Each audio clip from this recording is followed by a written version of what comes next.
Was that the right one? Yeah, that was the right one. All right. All right, Uh, cool. so, so that's a little different, though. It opened the show. No cold open this time. This is Oh, oops. this is Drew and JC, and as always, we have lots of shenanigans that interrupt the flow of our program. But tonight we have a really cool guest. I'm excited to talk. I'm just going to go ahead and, without further ado, just kick it over to him. Let him introduce himself so that we can get into it. Well, thank you, both Drew and JC, for having me here. It's a pleasure to be here. My name is Adam Shefts. I go by the Victorian Historian, and I actually have been involved in the paranormal field for quite a while. I started investigating the paranormal back in 2007.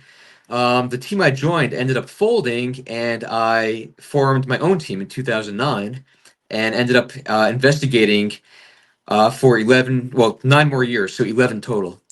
Um, that was back in Connecticut. I'm from Connecticut. In 2017, I decided to move to Gettysburg, um, and I had to unfortunately disband my team because I'm moving 300 miles away. Right. So, so I arrived in Gettysburg, and I still wanted to investigate the paranormal. I was still interested in it. The only thing is, the town is saturated with teams. So it's like, which team do I join? I'd like to be involved in the paranormal in some aspect, but I don't know how. Do I restart my own team? Again, that's just going to add to the saturation. So I decided, you know what? My first love really is history, and more specifically, weird, bizarre, comical history. The stranger, the better. And of course, what's stranger than paranormal history? So I reinvented myself as the Victorian historian. I created this audience interactive program with just really bizarre, all kinds of facts and demonstrations and audience participation, and that went over really well. And at the same time, I started writing books, and I came across this interesting uh, story. Just I don't know if either of you guys use newspaper archives at all, if you have any subscriptions to them, but you can go down rabbit holes with these newspapers. And I was looking up an ad, uh, and I ended up coming across this story about this paranormal encounter somebody had back in like 1892 or something like that. And I'm like, this is really cool. I want to look up more of this. So I started researching on these newspaper archives, um, typing in keywords, years, specific locations, and I found a whole bunch of these claimed to be true accounts of ghost activity and hauntings. And I'm like, you know what? I wonder if there's any books involving this type of history, paranormal history specifically. So I did a search on Amazon, I did a search on Google. I couldn't find anything. So I'm like, that's it. I'm writing these books. I'm making a series of these books titled History's Haunted Headlines. And it basically documents these claimed to be true encounters with spirits. Basically, back in the 19th century, if somebody had a paranormal encounter or experience, they thought they saw something in their house, they felt something. Even if they saw somebody walking down the street with a sheet draped over themselves, pretending to be a ghost, they would run to a reporter and tell the reporter what they saw. This happened nationwide. And the reporter would then write about that experience in newspapers. Um, and so there are hundreds of accounts of these paranormal encounters that people have had. And it's the first time in my books that these stories have been seen by the public. They haven't been seen since they first appeared in their respective publications. And I thought that's really interesting to be able to share this paranormal history with new generations. And that's what I enjoy doing, and hopefully I can share some of those stories here with you tonight. Yeah, very cool. One thing that I have gotten into recently, not so much on a paranormal, to do it that way, but just kind of like newspaper archives with just kind of our local history here. And a good pal of mine and a friend of the show, Bill Van Ryn, um, he does newspaper archives for like old movie showings and like drive-in showings and stuff. So I have been kind of exposed to this a little bit recently, and I am kind of getting into it. But I never would have even it never would have clicked in my head to go down the paranormal rabbit hole with this. And that again, I think is like really cool and unique that you had thought of that, because like now paranormal in the media is so, I don't know, it's kind of laughed at. Like it's like kind of like even in the Men in Black all those years ago, it was like the supermarket tabloids, like Mhm. Bat Boy and all that stuff. So sensationalized headlines to sell a newspaper or something. So I guess like my first question here, based on that, is these old archives that you have found, is it treated with that same kind of I don't know, laughter or regard, or were these like newspaper articles a little more serious on the subject? Like, It's actually all over the board. I mean, you had the hardcore believers and you had the hardcore skeptics. And newspapers, when they received and this is from like the 1850s on upward through so far my research has taken me through 1899, starting from 1850 going through 1899. And there's 5 volumes in the set so far of History's Haunted Headlines. But yes, so when a newspaper received a story, they most oftentimes treated it seriously, but there were some papers who were very much skeptical. The editors were skeptics, and so they treated it kind of like a joke. Um, and there were actually some hardcore skeptics. And if you'd like, I can share something really interesting with you. So let me see if I can find it here. I think it's in volume 3. Yes. So there was a gentleman. His name was Henry Guy Carleton, and he was a playwright. He was a journalist. He was a humorist, and he uh, was a skeptic. There was a gentleman who recently passed. I believe his name was the Amazing Randy. And basically what he did is he issued a challenge publicly, offering $1 million to anyone who could prove to him that spirits are real. yeah, Of course, the challenge was never met, and he passed away before that challenge could be met.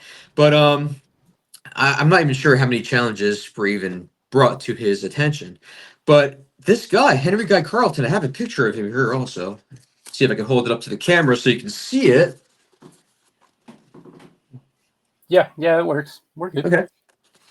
So he he was offering $1,000. Now he's from New York, and he published this in a New York newspaper in the New York World on April 22nd, 1888. And he issued this public challenge to anyone who could prove to him that during a seance, a legitimate spirit can come through and communicate. And he listed a set of 11 rules. And I'm just going to paraphrase some of them because they're pretty interesting. So, and I first of all, I apologize if my audio isn't great. It gives me like a lisp. I don't know why. I'm gonna invest in a good laptop so that the audio is better. But Oh, you sound good. but oh, good. So they used to write on slates back then, as you know. So if any writing is to be done during the seance by a spirit on a slate, it must be done on the table, not below the table. It must be done in full view of Mr. Carleton and everyone in attendance in the audience during this public seance. He goes on to say that if a spirit were to manifest, that he would like to personally make sure that that spirit is authentic by squirting lemon juice in its eyes. Okay. And if it was a legitimate spirit, then the lemon juice wouldn't bother it. Of course, if it does bother that Right. spirit, then it's just likely someone with a sheet over them, which was most often the case in these 19th century seances. Uh, and there was one other that caught my attention. I can find it here. Oh yeah, okay. So materialization of fruit, flowers, pie, etc., must take place in the open air as a guarantee of good faith. So everyone in attendance needs to be able to see these items manifesting in thin air. They can't just be pulled out from wherever, wherever these, items would come out from if the spirit wasn't authentic. So there is basically 11 rules, and they're pretty strict. It would take time to go through some of them, and I know we probably have a time limit with this podcast. And there's a lot more I want to get to, but so he's just one example of a skeptic that issued challenges, and whether his public challenge was taken on is unknown. I couldn't find any information on this. It was just the challenge was issued in this New York newspaper in 1888, and that was the last I could find of it. So to answer your question, I know that was a long-winded answer, but yes, there were skeptics throughout the history of the paranormal. Now, I have to ask, does the sheet over the body as a ghost, is that where that kind of joke costume idea comes from? Yeah, it's very possible. There are even back in the 1860s, Cleveland for a while in the 1860s had this thing going on. I don't know what was happening, but young men were running around the streets of Cleveland in sheets, wearing sheets, and they were scaring women and children and chasing them to their houses, and women would get to their homes and faint once they got into the door.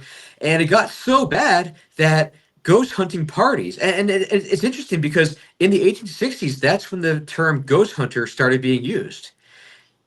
As far back as the 1860s. But ghost hunting groups were formed to prowl the streets. Well, I shouldn't say prowl, but to Patrol, maybe patrol the patrol. Thank you. Yes, to patrol the streets at night, and with weapons of all kinds, baseball bats, knives, revolvers. And if they saw anything that they thought resembled a ghost, they would fire at it. They would chase it, try to stab at it. There was actually one incident. I don't have the exact date in front of me, but it was definitely the 1860s, where there was a group of these men with these weapons out looking for these ghosts, and they happened to see one. They looked over a fence and they saw this white sheet flittering, and some of the men ran away thinking that was a real ghost. One young man in particular hopped the fence, who was braver than the others. He took out his knife and he stabbed this ghost. His knife went right through it. He fell. His momentum took him down to the ground. When he got up, he realized it was just a nightshirt on a clothesline. But the Cleveland was so up in arms about this. They believed in ghosts so much that seeing this terrified them, and they had to figure out what it was. They had to attack it. But I don't know why Cleveland had that issue. It happened twice in Cleveland, actually. JC, do you have any? As someone who's lived in Cleveland since 2018, I can say that's one of the most Cleveland things I've ever heard. Like that, you could tell me that, some random person could tell me that, and I'd be like, yeah, that sounds like something that would happen here. Oh yeah. But I included those stories in this book. I can't even call them stories, really. They're just accounts. They're firsthand accounts that were told by people to reporters, and then therefore, printed in papers. So lots of firsthand accounts of these claimed to be true paranormal encounters. And just for your listeners who might not be aware of how the modern spiritualism came about, have you heard of the Fox sisters? No. Okay. The Fox sisters lived in Rochester, New York, in the 1850s. And I actually have pictures of them. And they started modern spiritualism by simply, I'll show you a picture of them first. Look like modern spiritualists for sure. Yeah. So you had Maggie, Kate, and Leah was the eldest sister. And they started by simply rolling apples across the floor in their bedroom. They all shared a bedroom. It was a small house. Their mother would hear these apples rolling across the floor and would come into the bedroom and ask what that sound was. And the girls were like, "Wasn't me. I didn't roll that apple. Wasn't me." And they started progressing little by little to um, more nuisance type activities. So, for instance, they would constantly be knocking on the walls or the floor, and it would disturb their mother. She again would come into the room and ask who is knocking, and again the girl's like, "Not me." So they started saying that it was a spirit, and then they started being able to claim to be able to communicate with the spirit. They would ask for the spirit to make a knocking sound like 3 times, and sure enough, the knocking sound would come 3 times. Well, they ended up becoming locally famous for this in Rochester, and they started giving public performances, being able to communicate with the spirits. They would sit around a table, they would do seances, and they would ask for spirits to communicate by raps, basically knocks. And sure enough, they would ask for 3 knocks, or they would ask for a knock if an answer was yes to a question, and then sure enough, they would get that response. They ended up getting national fame and international fame. They performed in theaters in New York, across some of the biggest cities in the United States. They performed over in London, and they were internationally famous. Well, this went on for years, and Leah, the eldest sister, got a little greedy. She wanted all the ticket profits to be hers. She didn't want her younger sisters really, being able to control the money that they were receiving. They were making a pretty good living, a pretty good income. So this didn't sit well with the other sisters, and this happened twice. And the sisters and Leah argued, and finally they came to a resolution. And then finally, it happened a third time during a public performance, a live public performance in a big theater. The 2 sisters who were tired of Leah's shenanigans told the audience, "We have something to admit to you. We have something to confess. We are not actual mediums." So basically, they wanted to destroy Leah's career, but in the process, destroy their own. They admitted that they were able to make the knocking sounds or the taps by cracking the toes of their joints. And they were able to do that on command and loudly. So people, couldn't detect that they were moving their toes within their shoes. So this destroyed their reputation. But in doing so, it got the ball rolling in modern spiritualism. People were fascinated with it now. And of course, the Civil War. The Civil War played a huge part in spiritualism. There was something called the Good Death before the Civil War. And the Good Death was people would die at home, surrounded by loved ones. They were able to say goodbyes, their final goodbyes. Now the Civil War comes. You have young men being killed on the battlefield. They're not able to die the good death and say goodbye to their loved ones. So families now want spiritualists, they want mediums to come over to their homes and do seances and be able to communicate with their loved one, their son or husband or even father who passed away, who was killed on the battlefields. They wanted mediums to give them this closure.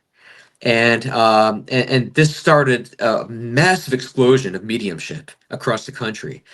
Some mediums were legitimate, but there were many who were not, and they charged these families a large amount of money to bring them peace through communicating with their deceased.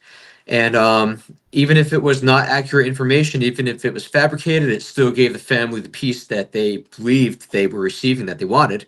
But this mediumship lasted all through the 1860s into the 1870s. In fact, spiritualism became so big in the 1870s that it became known as an unofficial religion. You could ask someone what their religion is. They could tell you, "I'm a spiritualist," and that was considered an unofficial religion.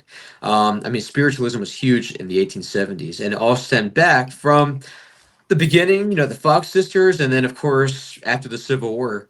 And what's interesting about the Civil War, real quickly, is during the war years, there was a decrease in ghost stories in newspapers, and this is because there was enough death being met on in newspapers. People were met with death every day in these publications. There was no need for ghost stories when there was all this death surrounding them every single day. After the Civil War, then ghost stories became a little more prominent as the 1860s carried on into the 1870s, and then the ghost stories just kind of blew up from there, and 1880s, 1890s. So yeah, that's just a little bit of history about how modern spiritualism got its start. That's super in-depth, interesting. I didn't know anything about those sisters. You said that they were the Fox sisters? The Fox sisters, yep, Fox, yep. I'm curious. Say they ruined their reputation as a medium, but in doing so, I don't know if they were inclined to do so, but once you open that door, I mean, I'm sure they could have made a living as a skeptic, or like traveling and trying to, like, these are the skills we used, like kind of like we're pulling the curtain back, and now this is how we'll help you and still have a way to take your money. Mm-hmm. Are you familiar with any of their follow-up after that breakup with their oldest sister? Well, they still had a celebrity status, even though they weren't considered legitimate mediums anymore. They still had a celebrity status, and so they did do public appearances in theaters throughout the country, not as often as they did during the 1850s, but actually, yeah. So they started in the 1850s. They came out to the public about being frauds in 1888, I believe it was. So they had decades of being top dog in the field of the paranormal. But yeah, so after the 1880s, into the 1890s, they were still a name. They weren't looked at as serious, but they still had a celebrity status to them. People still wanted to see them. I also think it's really hilarious that they started out by like playing pranks on their mom. Like we were like had Tom Green existed 100 years earlier, like that he would have ended up being a medium instead. Yeah, right. So are you still in the Gettysburg area? Yes, I am. Yep. I'm in Abbottstown, which is just outside of Gettysburg. I'm in Gettysburg all the time. I just love going there, and yeah, so I'm still very close. Do you have a favorite Gettysburg haunting? Favorite Gettysburg haunting? Do you mean one that I am aware of, or one that I've had myself? Oh, I mean, we will happily talk about experiences that you've had yourself. I just know that, and every time we talk history, and we don't do it often on here, but I always bring up, there was a show that we watched on VHS when I was in like 5th grade in the classroom. It was called The Ghosts of Gettysburg, or Gettysburg Ghosts, or something like that. Yeah. And the one thing that I always remember, because it like really struck a chord with me, was the Blue Boy. I'm sure living in that area, you're familiar with him. So I guess like, out of like all of those, kind of like famous Gettysburg hauntings, like, is there anyone that kind of sticks out to you as one that you're most curious about, or one that you might have actually investigated or had an experience with? Well, so I made my first trip to Gettysburg probably when I was a teenager with my parents and sister. And I wasn't really interested into history then. My interest in history developed later on. But I took a ghost tour with my family, and it took us past Gettysburg College. And I don't know why the story stuck out to me. It's the only time I've ever heard it being told. I've never seen it in Gettysburg ghost books or anywhere else. But the story goes that back in I don't even remember the decade, 19th century, but I don't remember exactly when. But there were two young lovers, and trying to remember how the story goes. The young lady's parents didn't want her or didn't approve of her dating the young man that she was with. I don't know if it had something to do with social class or what, but for whatever reason, they just didn't want her doing it. So it was almost like a Romeo and Juliet type deal. They said, well, if we can't be together in life, we'll be together in death. So at Gettysburg College, there is a cupola on one of the buildings. I believe that's how the story goes. And they made a pact to jump to their death together, holding hands, to be together in the afterlife. Well, she ended up jumping, and he didn't. I guess let go of her hand or whatever, but he didn't jump, and she fell to her. She obviously, yeah. So she dropped to her death, of course, and I don't know what happened to him. But the ghost story goes now that she can be seen up in the cupola, looking for a young man to mesmerize, to come up there and join her and jump off, and join her in death. So for whatever reason, that story stuck out to me. It's the only time I've ever heard it, and I just found it really interesting for some reason. You know, there's always romance and tragedy, Right. and that just seems like a tragic romantic story. Yeah, that's actually. I mean, it's interesting because it's very much kind of a play on that. You know, like the deceased bride myth that you kind of every town has. So I like that because it kind of like it hits on like familiar folklore, but it has that, you know, like Gettysburg flair to it. Yeah. Yeah. So yeah, that's I'll look into that. I'll see if I can find anything about that. Yeah. I'm always super interested in learning more about the Gettysburg area, and I'm not far away. Like I could easily drive to Gettysburg like anytime, but I've never been, and I'm not sure why. Yeah, it's definitely visit if you can. I mean, you know, even if you so my girlfriend, Allie, I know she's gonna be watching this when it's posted. So hi, Allie. She is a ghost tour guide at Ghost City Tours in Gettysburg, and she always says, and it's true, even if you don't have a paranormal experience, even if you're a skeptic, that there's no way you can arrive in Gettysburg, stand out on the battlefield, and not feel the energy of what was left behind so long ago from those battles. And it's true. You know, you stand up on Little Round Top or Devil's Den, and you can feel the energy of just what happened there. You know, and you know, even if you don't have a paranormal experience. Yeah, you know, there's just so much of that like negative energy that it had to have left some kind of residual effect that, you know, now even all these years later, it's like there. It would have to be. But you know, Gettysburg always gets like, you know, the fame or the appeal with the Civil War stuff. So I guess, do you know of any other maybe Civil War era geographic locations that also have any type of haunting or paranormal activity that would rival what we have in Pennsylvania?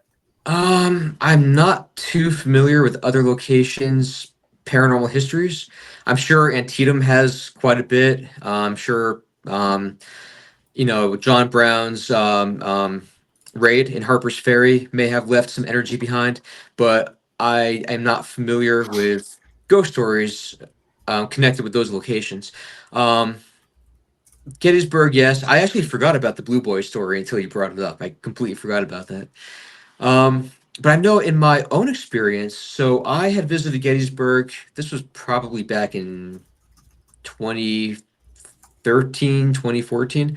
And I arrived in Gettysburg with some friends. And there were 6 of us. There were 3 guys, three girls. And we ended up going to Devil's Den at night. And we were climbing up the boulders of Devil's Den, where some massive fighting took place, lots of Confederate casualties on Devil's Den. And I happen to be climbing the boulders, and as I get farther up the boulders, I can smell a really strong um, scent of urine. Very strong. The higher I got up, the more pungent it became. So I took my flashlight out. I was looking for any sign of urine that may have been uh, released by an animal or something.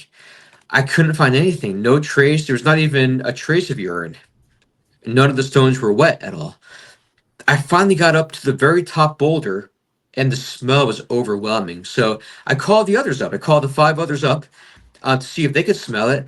Only the guys could smell it. The girls couldn't smell a thing. Um, and it was interesting. Like we couldn't understand it at the time. And then I was thinking about it a little bit later. Why would this happen? And I have a theory, and I could be wrong. It's just a theory.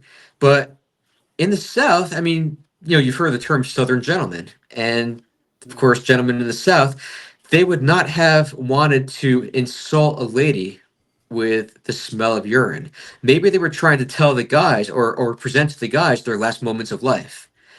And maybe they released their um, they relieved themselves as the last thing they did.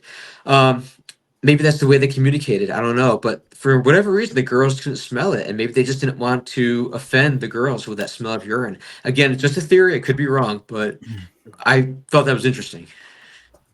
Yeah, that's a first one. But again, uh, so much of what a spirit's interaction tends to be, very much so like their final moments, and it's always moments like even a message being conveyed is always kind of based uh, thematically on how this person died versus how they lived. Um, we had a guest on. Her name, I'm sure you're familiar with her, is Amelia Cotter, and uh, she's based in Chicago, and so we talked a little bit about like Al Capone era hauntings. And one thing that I find super interesting about that is that there's so many people who have like Al Capone ghost stories in Chicago, but he like went on to live his life and die in Florida after he got out of prison. He died in Florida. And so like it's a very famous haunting of a person who didn't even die in that area. And you just never really hear a lot about hauntings of a person that didn't die in that area. And so do you have any thoughts on like what would keep a spirit maybe say stranded or in Gettysburg, say a Confederate soldier, like they died, and so why would they haunt Gettysburg versus kind of returning back to Georgia where maybe they came from? Yeah, I'm not. It's hmm. So I'm not sure if much of the energy left behind in Gettysburg is intelligent. I'm not sure if the energy can interact, but it just may be residual energy that's left behind. Just kind of replaying itself over and over. So perhaps after the war, the soldier moved back home, and after he passed, maybe his spirit moved on. Maybe it's no longer tied to this earth. Maybe it is. And maybe he is an intelligent haunting in his hometown, wherever he's from. And maybe the residual energy he gave off during the the battle is still in Gettysburg. Maybe if he was killed in Gettysburg, um, he might be stuck, might not be able to move on. That's the thing about this field is it's so hard to prove anything. It's all based on theory and opinion, and it's just hard to prove anything. So I could just throw theories out to you, and I don't know. That's just my theory on that. But Yeah, no, that works. But that's what makes this fun for me is that it is theory and hypothesis, and that we don't have proof, and that when you have somebody who's claiming absolute proof, that's when you can kind of be skeptical about it, almost like we talked about with the mediums and stuff earlier. So like when anybody, comes with theories and says, well, I mean, we can't really prove it, this is just what I think, but then I'm more in tune with them. I'm going to listen to them. I'm a big Art Bell guy. I don't know if you ever listen I like to him Art Bell. too. Okay, yeah. So I'm a big Art Bell guy. That's actually why this show started. I originally had envisioned a documentary I was going to make about art, and then I couldn't get any of the rights to any of his stuff, and it just completely fell apart. But through that came this idea, well, why don't we do this show? And then that eventually turned into this much larger thing. But anytime anybody was on Coast with art, and if they came with absolutes, art would immediately be like, well, hold on, you can't, there's no absolutes here, that's suspicious. So not having any absolutes is very appealing to me. But so other than that one, I mean, and it doesn't even have to be your time in Gettysburg. You said that you have been doing this for a long time, as far as paranormal investigating goes. What got you into it? Because I think that time frame that you said that you started is kind of right around the beginning of that, like, ghost hunters, sci-fi TV fandom. That kind of, I mean, it did kickstart for a lot of people, and it didn't get me into investigating so much as I was like hooked on watching. That was like kind of like my summer routine. It was like I always watched new episodes of Ghost Hunters. But how did you get into it?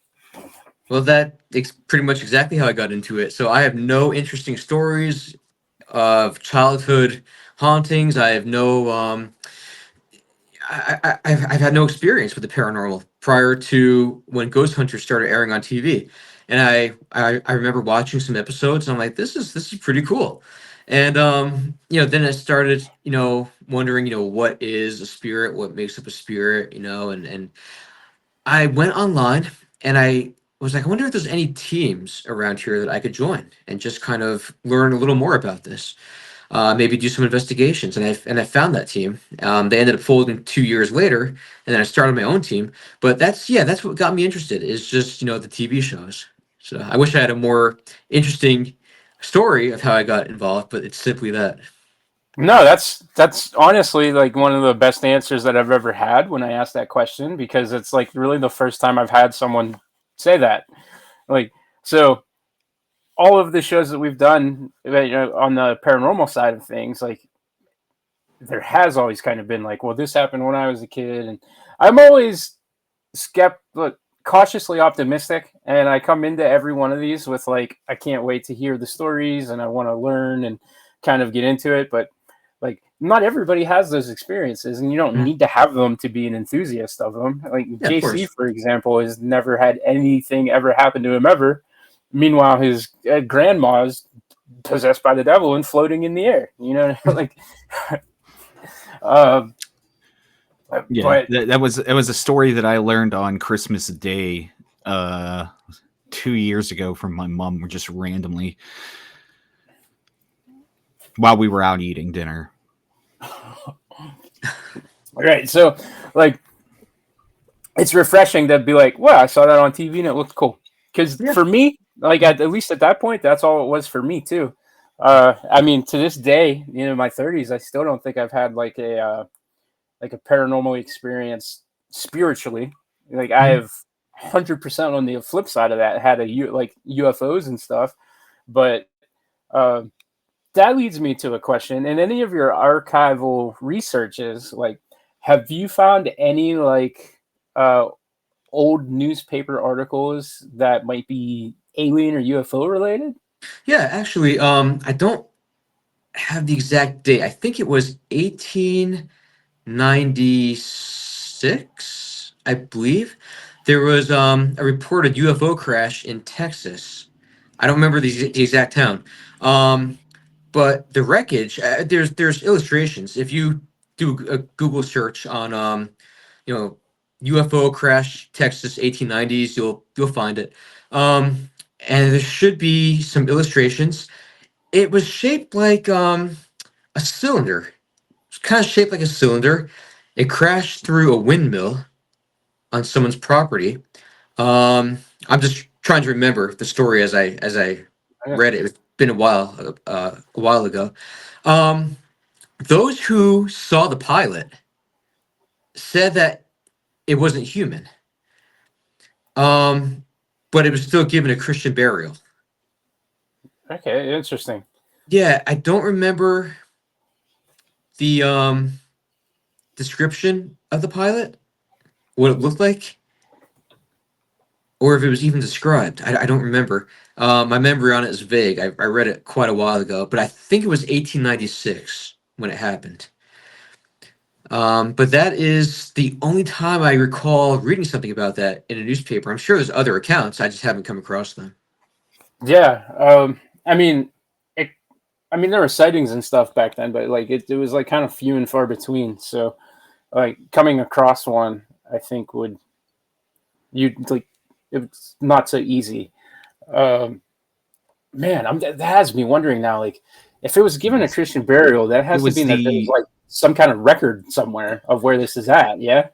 Yeah, you would think so. I haven't looked up the record. I'm gonna have to find the story again and see if there's any further information, because I read the story in a newspaper archive probably 5 years ago or so. So I don't know if any information has been found since then. Maybe so. Okay. JC is going to be on top of that. We're going to be doing that. It was you were close, but it was 1987 in Aurora, Texas. The pilot funeral took place at noon on April 18th and was presided over by a traveling pastor. Supposedly still buried in the Aurora Cemetery, although the stone marker is missing now. It's gone.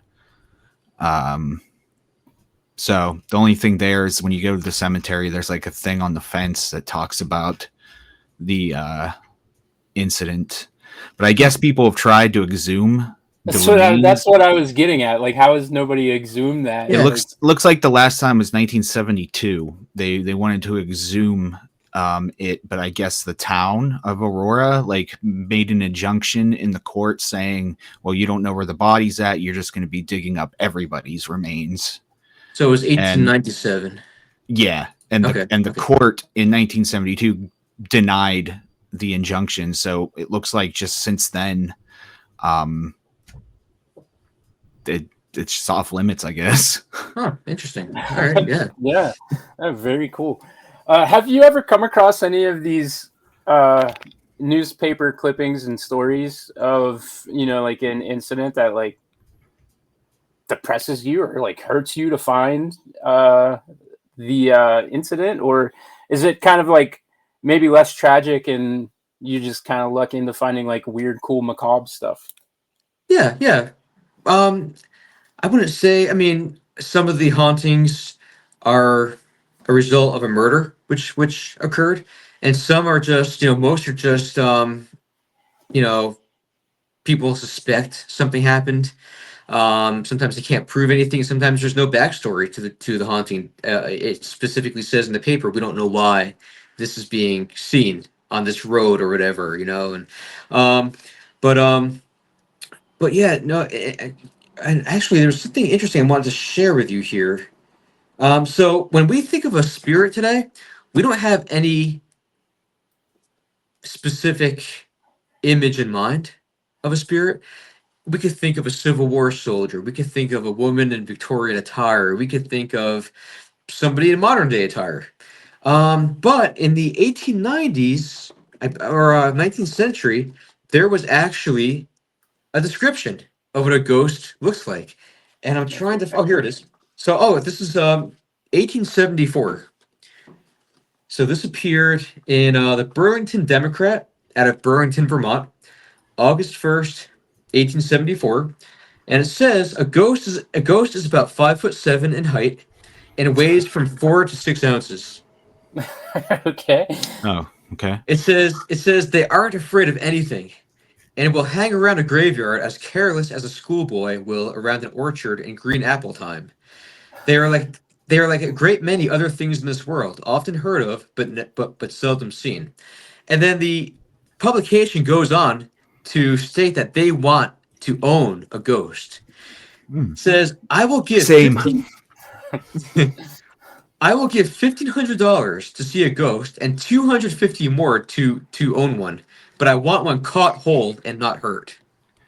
So this is like it's like Pokemon Go, except for it was the 1800s. People were just out trying to catch ghosts. Yeah, yeah, and just the fact that, and that wasn't the only time that I came across, basically a request for a ghost to own a ghost. So I'm wondering, what did these people think a ghost was? I mean, something that they could actually hold or mount on a wall or something, or I mean, what did they think it was?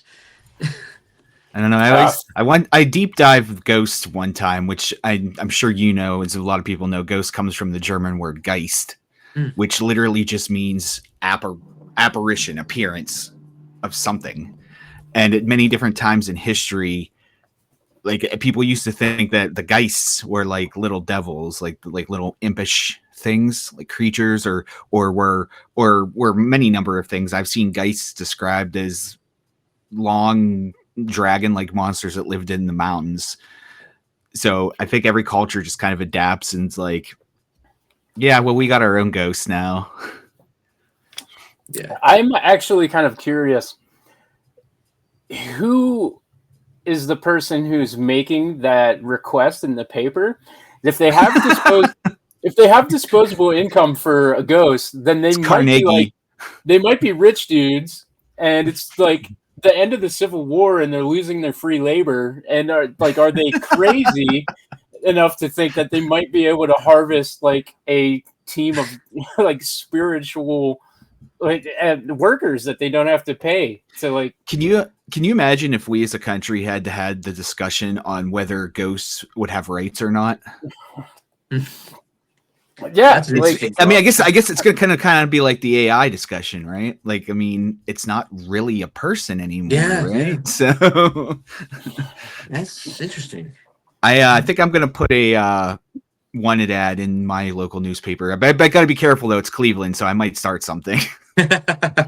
Also, we have to look up what was the average height of a human in the 1800s, because is 5'7" like a giant, or was like, that's really weird that the 5'7" is the height of a ghost according to that. So like the average, at least in Britain, the average height, so take this for with a grain of salt, the average height of a British man was between 5'6" and 5'8". It says about 5'7".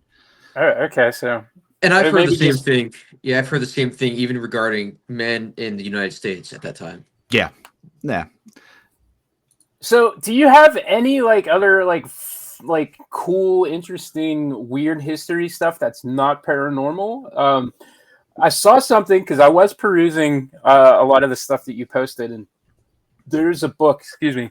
There is a book that I want to get to before we let you go that I think JC is going to have like a field day with.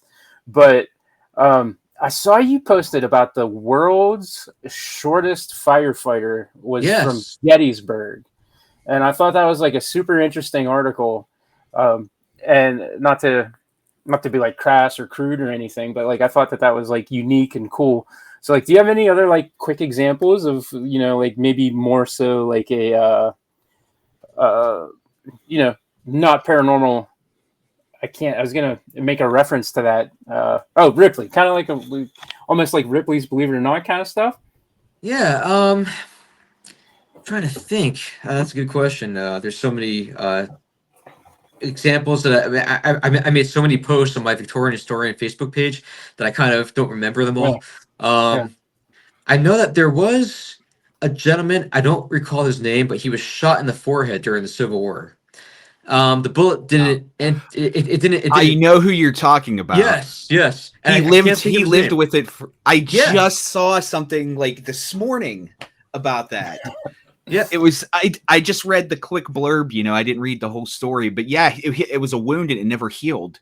it never healed, and throughout his life, fragments of the bullet would fall out of that hole in his head. Oh Yep. wow, that's gross. Yeah. Well, it wasn't like an open festering wound. It was, Yeah, but like Uh, it would never fully healed. So obviously stuff in your skin tries to reject and push out. Right. So like, yeah, it's not like lead Wow. balls are just falling out of his forehead. Yeah, Maybe a no. little piece but yeah, I just saw that. That's crazy, and I thought it was like the most insane thing. And like, usually when people had facial wounds and stuff like that from war back then, they would try to cover it up. Mhm. Like, not just eye patches, but people would have fake, prosthetics that they had at the time that they would wear to cover that stuff. And he just didn't care. Yeah. It's the best way to go about it. Luckily, unlike most Civil War victims of a simple bullet wound, they didn't amputate. You want to hear something interesting? Okay, this just came to mind.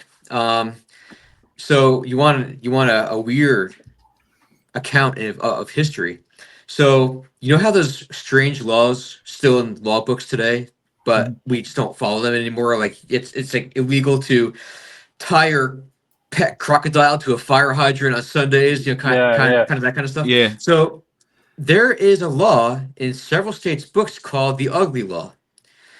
It's called the Ugly Law, and it started in San Francisco just after the Civil War, and soldiers would come back maimed. They would come back with missing arms, missing legs, maybe disfigured in some way, and this disturbed people of San Francisco, seeing these soldiers out in public. So there were enough complaints that San Francisco created what was called the Ugly Law, meaning if you were seen in public and you were offensive by the way you appeared, you could be arrested and or fined just for being out in public and bothering people, just for being seen.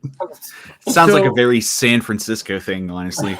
Well, it ended up moving to other states. So I know the Ugly Law was enacted by Pennsylvania in 1890. It's still in law books today, all Pennsylvania.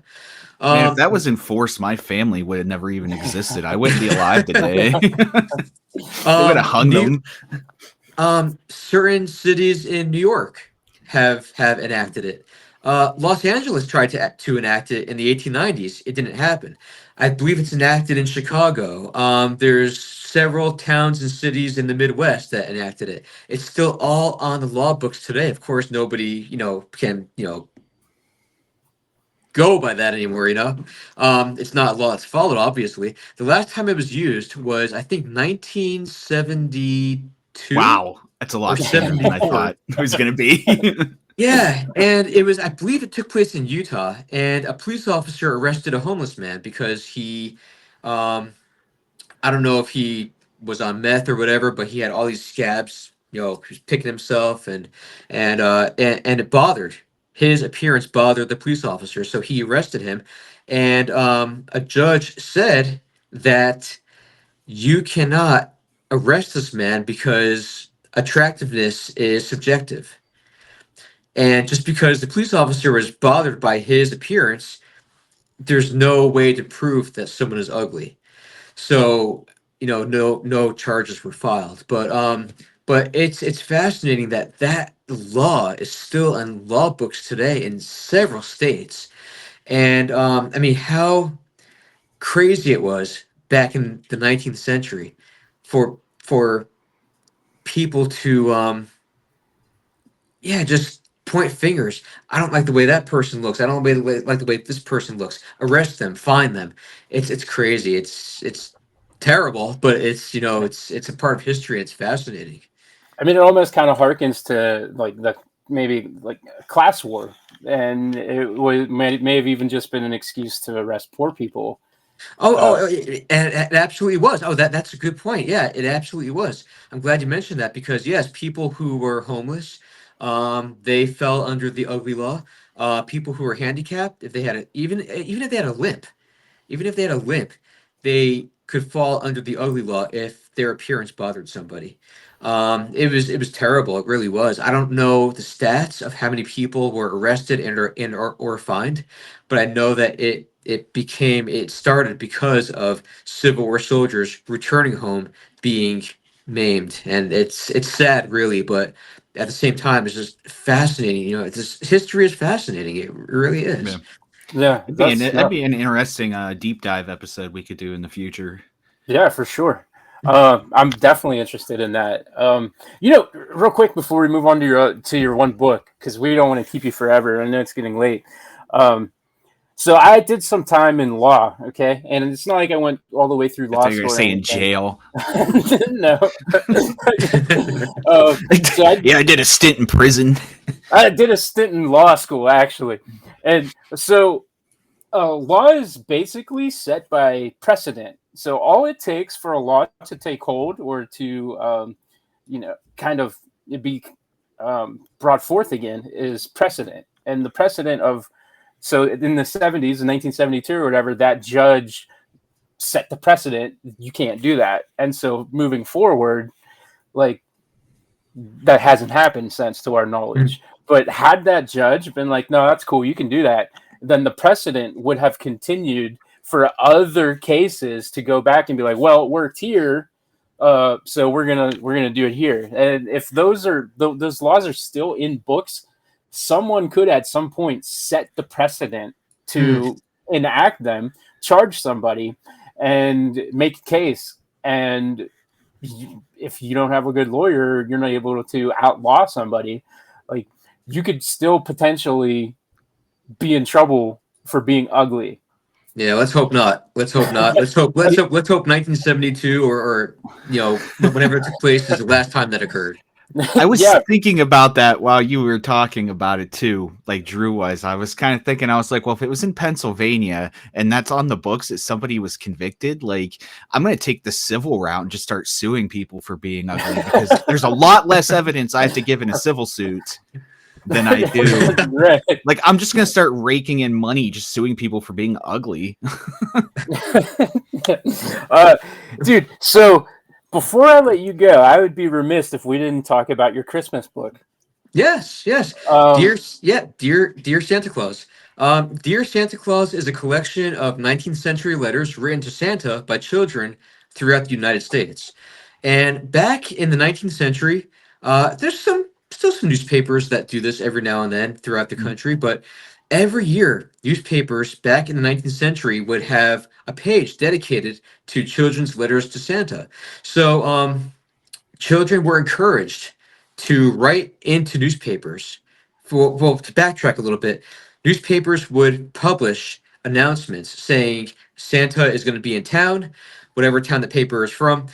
Please write your letters to Santa, direct them to us. We'll make sure Santa gets them and gets you what you want for Christmas. So children all over the country would write to their respective publications, and these letters would be written. They would appear throughout the month of December. They tried to get every children's letter in these papers. And of course, the parents would look for the letters, and the parents oftentimes wrote the letters for the kids. They were often too young to write themselves, but some did, or some had siblings help them. So the parents would find their kids' letters and know what they wanted for Christmas, and they'd buy it and say it's from Santa. And of course, the kid wakes up Christmas morning. Oh, Santa saw my letter in the paper. He got me what I wanted. So this kept the magic alive of Santa for so many kids across the country. And there's hundreds of pages in this book and hundreds of letters and original toy ads that I was able to find for specific toys that kids were asking for, and it's and just rare illustrations of Santa. But these letters, I tried to compile a collection of letters which pulled on every emotion. I didn't want letters saying, "Dear Santa, I want this, this, and this." I wanted letters showing what the home life was like for that child. So you get a little bit of insight into each child's life in each publication in each town across the country that these letters appeared from. So you have some sad ones. You have some children who lost their parents, and all they want is to have their parent back. Or you have children who are too poor to even buy a notebook for school, and they explain this to Santa. You have comical ones. You have ones about children saying that they want more than their sibling because their sibling was bad all year long. You had ones that talk about, Santa, send me what you can because I smashed everything you sent me last year. Um, yeah, and so it really does pull on every emotion, which is what I wanted. I've had people read the book and write to me and say that they cried during certain parts of it and that they were laughing hysterically during other parts. And and like there was, kids talk about um, competitions or contests in their local paper. I hope my teacher wins this prize so I can give it to her for Christmas. And then I do a little research into that prize that they're talking about, and the newspaper's offering a prize for the most popular teacher in school. So I try to do a little bit of research into not only what the kids want, but also what they talk about. If they talk about this prize that they want this teacher to win, or if there I know there's a bunch of kids. There's a place called Homedale. I hope I'm getting it right. Homedale, Pennsylvania, and there was it was I can't remember the name of it. When you work for a factory and you live within the factory limits, I can't think of the name of it. But anyway, all these employees lived within the limits of the factory, and they were paid in factory script. They can only shop in that location. Basically, their job owned them, and there were all kinds of protests going on and strikes. And it was really a tough time in 1892 in Homedale, Pennsylvania. And so I did research into that and found out a little bit about that. And, I know I'm rambling on about this, but the point is that I try to do deep dives in all these letters and give you a real good insight into about how these kids lived and what they wanted and what they yearned for and basically what was going through a child's head at that time, along with what they wanted and all the toys and all the candy. And it's really a nostalgic look at Christmas in the 19th century through the eyes of a child. Yeah, I love that you're able to find the corresponding ads Yeah. for the things that they're talking about. I think like that takes your very unique perspective for a book and just elevates it to something that's even more cool and special. And JC is a huge Christmas dude. Like he leaves this stuff up year round. And Yeah. Not just laziness. I just really like Christmas. But it's 50-50. so I thought for sure that would be a cool thing to bring up on here because Oh yeah, I'm right here on Amazon. Like I'm buying it. like such a unique premise for a book. But man, you know what? We hit the hour mark. We usually cut it off there, and it is getting late. We always make our guests suffer through our late hours because we're. I'm having fun. I'm having fun. Yeah. So it's. I feel like we just only scratched the surface. I had so many more questions about some of your other books. Man, let's do it again. Yeah, I think I can easily say that this is probably one of the most unique interviews we've done, and not just about paranormal stuff, like just historical things that we sometimes don't talk about enough. Right, like right. Like I would love, like we could sit down and record a whole day thing. yeah, man, I'd love to have you come back and we can deep dive further into some of the books. And I'd love to come back. Awesome. Like I want to talk more about these Cleveland ghosts. That's what they should have renamed the Indians. Yeah, Cleveland White Sheets. Other than the Victorian Historian, do you have any other links or anything that you want to promote, or like maybe Amazon links, perhaps, or? Yeah, Like, I mean, floor's all the yours. books. Yeah, I mean, all the books I have. There's 9 so far that I have published. Aside from Dear Santa Claus and the History's Haunted Headlines series, I have a book called Games That Time Forgot. It's a guide to over 100 forgotten parlor games of the 19th century. All the instructions, step by step, are in there, so you can play them exactly as they were played back then. Um, I have a book called The Rottenest Things on Earth, which is about the Cherry Sisters. I don't know if you're familiar with them, but they were sisters who wanted to be actresses in the 19th century, and they thought that they were incredible actresses, and they were not. But but newspapers trashed them so much, the reviews were so horrible that people ended up hearing about them across the country and wanted to see them. So they ended up becoming big names across the country and filling theaters, including appearing on Broadway, being as Wow. terrible as they were. And then I have, a hidden picture puzzle book made up of puzzles from the late 19th, very early 20th century. So I'm always looking for something new. Right now, I'm working on a book on novelty items. So I'm sure you're familiar with novelty items in the back of comic books from the 60s, 70s, and 80s. Like Well, X-ray eye vision. Yeah, those go way back to the 19th century. So these novelty items were published or advertised in newspapers and novelty magazines. So I'm researching them and creating a book based on these novelty joke items that existed back then.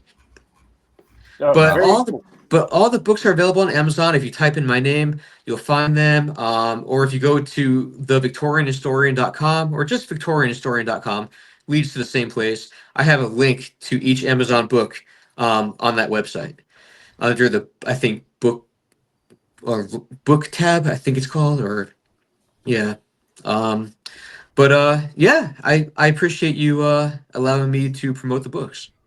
Yeah, absolutely. And do you have any public appearances? Or I know you have like a, I don't know, the words are gone. My dyslexia just kicked in. You talk about this stuff in front of a crowd. Whatever the words are for that. What? Yeah. No, my presentation. So actually, presentation is what I was looking Jeez. So I'm going to be doing some demonstrations at the Para-Unity. It's called New Jersey Para-Unity. It's going to be on November 8th at Paracon in New Jersey, and I'm going to be doing what's called Experience the Paranormal Like a Victorian. And people in the Victorian era, they were fascinated with ghosts, even if it was ghosts that they can make themselves see. And so that's what they did. There were all kinds of different games to do at home, all kinds of demonstrations that allowed them to see ghosts in their very own home. And I'm going to bring the same equipment that they would have used back then, and demonstrate the same techniques that they would have used. And people who visit my room that I'm going to be set up in can try it themselves and see ghosts the exact same way people in the 19th century saw them at home for entertainment. That's a cool idea. I would love to see that in person. So yeah, man, awesome. This was a lot of fun. This is probably one of my favorite shows we've done in 2 years. Yeah. So Thank you. I definitely look forward to talking to you again. I will get the links. If you want to send them to me, you can. If not, I'll peruse your stuff and we'll put them in all the show notes when I upload this. It should go up as soon as tomorrow. Okay. So, anytime that I post this, I'll have all of your stuff there too, so that they can just easily go find the links. Everybody, check them out because this is super unique, super cool. I'll send you the links tonight. Awesome, cool. All right, JC, you want to go ahead and hit that outro button? Adam, thanks again. This was fun. Thank you both. You're free I really to go appreciate whenever it. you want. Thank you. Absolutely. Thank you. The preceding program has been brought to you by the Watchers Podcast Network. If you enjoyed the show, please like, subscribe, and share with your friends to help grow our network. Check us out on all social media platforms, YouTube, and wherever you get your podcasts. And until next time, thanks for your support.